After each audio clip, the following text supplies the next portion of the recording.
Ladies and gentlemen, good morning, good evening, good afternoon from wherever you are.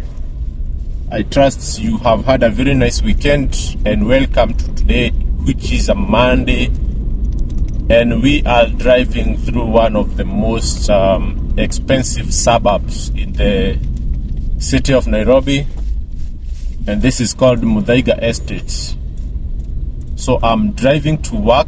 As always, I work from the office on Monday, and I am headed all the way to the other side of Westlands, that is Lower Kabete, and I will show you what this trajectory looks like as we discuss some few things about taxi driving in the city of Nairobi. So one of the topics I want us to discuss today is, do you think taxi driving is one of the most difficult jobs on earth? Do you think that taxi driving is one of the most difficult jobs on this planet? I discuss very frequently with so many drivers, and it turns out that a lot of drivers honestly complain about the income from this business as well as the work condition. So a lot of them believe that the work conditions are too difficult for the income they make. And to be honest, that is the opinion I wanted to get from you on whether you think that this job is the most difficult. So I will also keep you updated on how we are going. Right now I'm taking this right turn, going to Gigiri, so where the UNEP, the UN road is located. It's called the UN something. Yeah, I don't know. Gigiri Road or something. So we'll be driving all the way to Lower Kabete. But remember, my question is, do you think that taxi driving in Nairobi is the most difficult job that anyone can ever have on this planet? Some people gave me some very insightful thoughts last week, and they told me that taxi driving issues are well known because drivers have a better way of expressing their thoughts. They are more free to communicate their dissatisfaction compared to any other business outside here or any other job outside here. There are so many people who wake up to go and work from the offices. By 8 they are already at work, and they leave that job at around 5, and nobody knows their voice in terms of how much they earn, what are the working conditions there. Nobody knows about these other people who go to work from offices, from warehouses.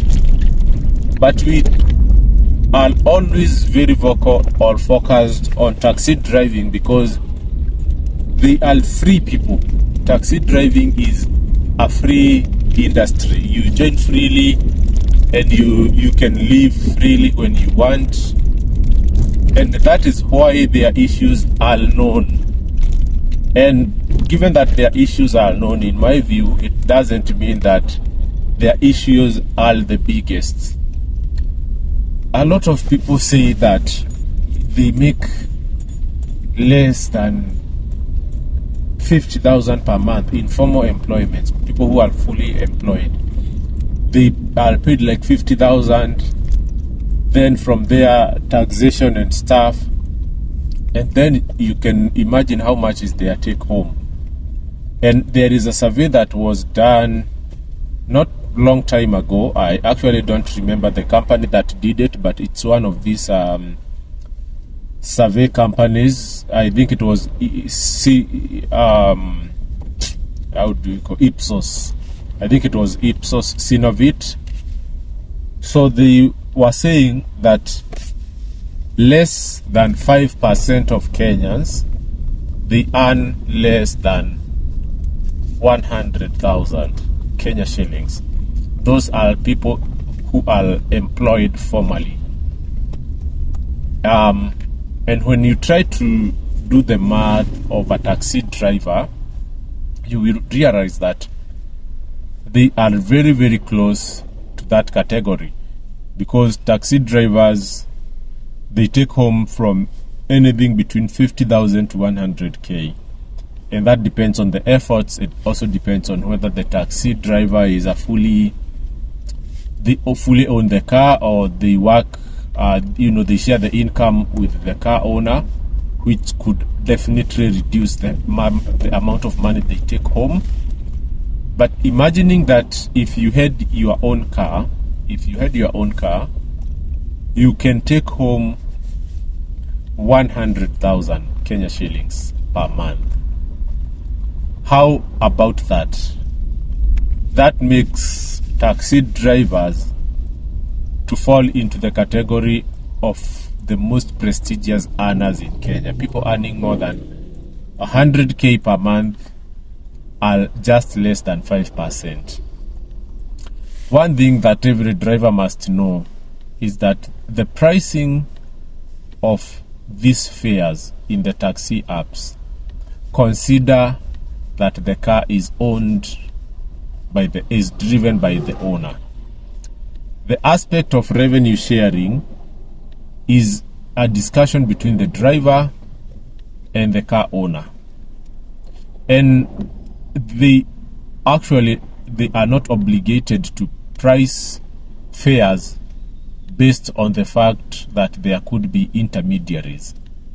What they are trying to say is that a lot of people drive their own cars and they can make a good income from it, and that should be the ultimate motivation of every driver. If you get into this business, have a goal to buy your own car within the shortest time possible. Even if you will be repaying your loan, at least you know that after maybe a maximum of 2.5 years, you will have owned that car through either hire purchase or pay loan to own schemes. That should be the ultimate goal. Otherwise, the pricing does not consider intermediaries. If the car owner does not want to drive that car, he wants to give it to a driver, of course, that is a risk they are taking. It's also an investment, because for the time they are not driving, they are making money somewhere else, which makes that the income from the Uber business will have to go down, because he's now sharing that money with the driver. And that is the whole logic.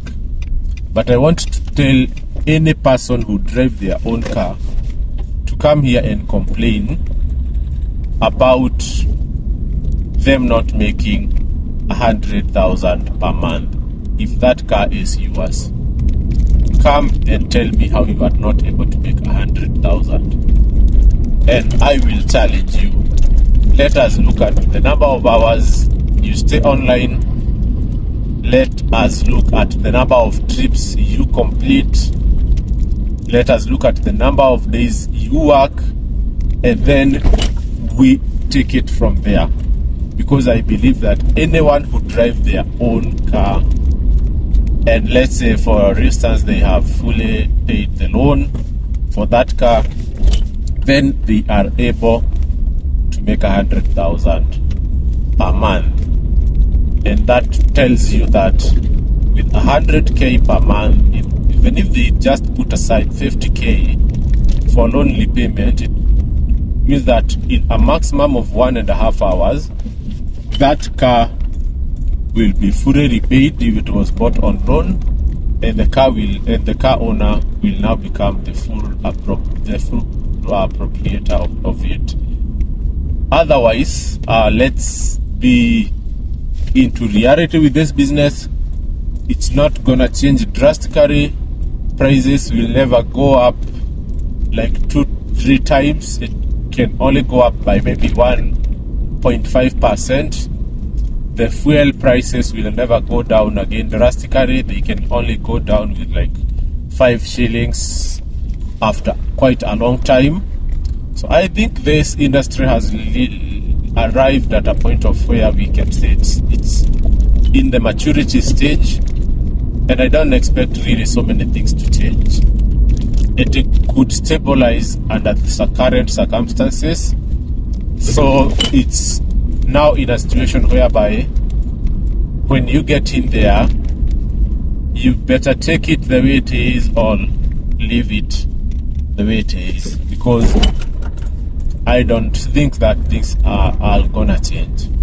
Even these applications that are not so much criticized like Bolt, you realize that the price difference is very, very petty. It's something very small.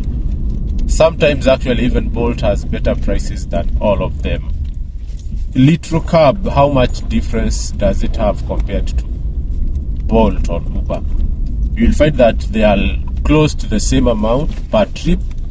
Or if at all Bolt is expensive, it will charge maybe 10 or 20 shillings. 10 or 20 shillings. And then in other circumstances, you'll find that Uber or Bolt is more expensive, then so it cancels out. So there is no substantial amount of money that makes these apps very, very different. It's just that drivers really have chosen to complain. They came in and found people complaining. They joined the bandwagon of complainants, and it has been like that for years. So I hope this video has helped someone. We are now joining the Ruakabete, the Limuru Road. We go all the way like that to Village Market, and then we will be happy people. Have a good day, guys.